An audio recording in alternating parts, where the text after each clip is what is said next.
Thank you friends for supporting my channel. Actually, we can't improve our speed without practicing the hard words before dictation. So please pause this video and practice the words.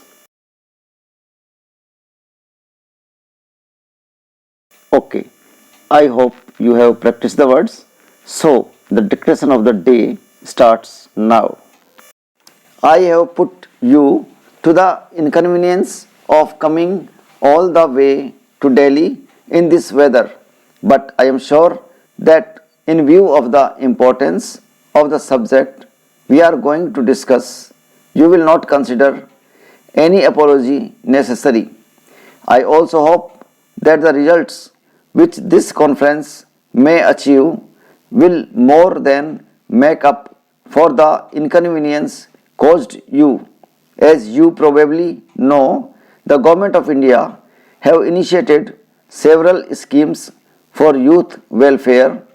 Something has already been achieved within a short period, but a great deal remains to be done. With regard to games and sports, I have been watching the scene for some time now with increasing concern, but I have so far abstained from intervening. I believe that in such matters we should rely on voluntary efforts and self-help rather than on arrangement, howsoever good, imposed from above. I understood that certain efforts were being made by persons actually concerned with sports organizations to set their house in order, and I therefore thought it best for the government to await the result of those efforts, and if those efforts bore fruit, to give all possible support to the new arrangements. It appears, however, that conditions are such that they are difficult to reform and that it will in any case be a long process. I do not wish to go into the rights and wrongs of it.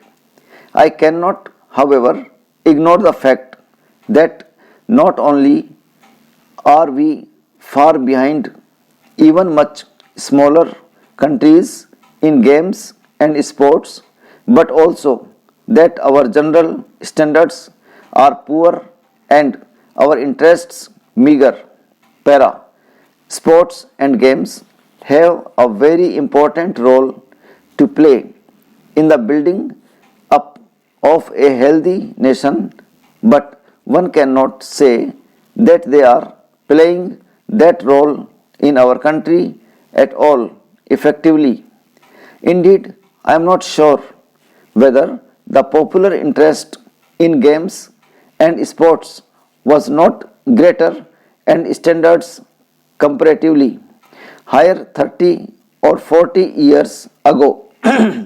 It is against this background that I have invited you today to consider what measures should be adopted to improve the existing state of affairs.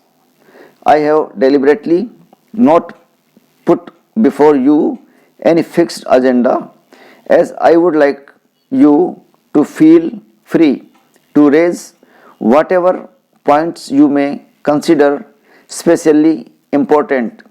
It will, of course, not be possible for this conference to go into details, and we can perhaps leave that for future. Para. We must consider the resources, both human and material, at our disposal and examine how they can be utilized to the best advantage.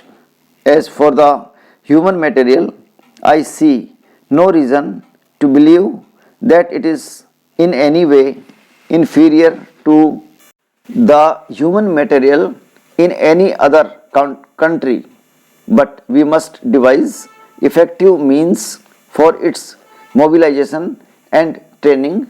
It is in my opinion, a question of organization. You, with your rich and intimate experience of sports, can no doubt suggest the most effective concrete steps to take.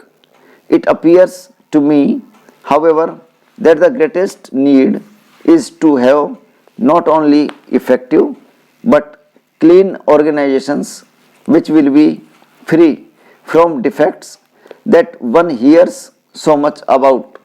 The sports organizations must command general confidence and respect. They must therefore not merely be good but also appear to be good so that their leadership is accepted and the largest possible numbers come into the fold of sports. We must draw into sports leaders and organizers who are genuinely devoted to sports and eliminate those who merely seek personal advantage. Para. Another point which I would like to emphasize in this connection is that while the government should undoubtedly do all that lies in their power to encourage and support sports, the main responsibility must remain with those institutions and organizations which are actively engaged in the work so that sports rest on voluntary, spontaneous, and popular efforts.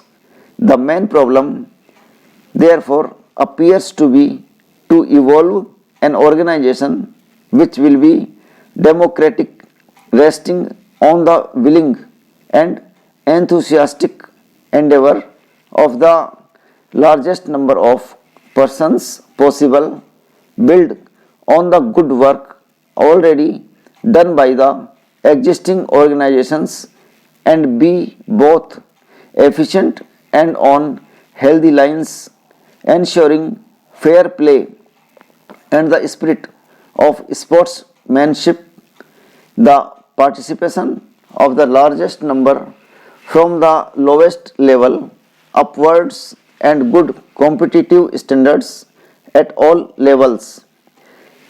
A very important part of the problem organization is the provision of coaching and training facilities. I am aware that certain ad hoc coaching schemes were initiated in the past. Unfortunately, they were not only too few but also inadequate in their approach. It is not enough that some hurried coaching arrangements should be made in preparation for a particular competitive event. Not only does it fail to yield the desired result, but it also places the wrong emphasis on competitive events. While we would all be gratified by the success of Indian participants in international contests, what is really important is not success in particular competitive events, but the building up of a nation physically fit and imbued with the spirit of sportsmanship in the competitive world. Okay, thanks.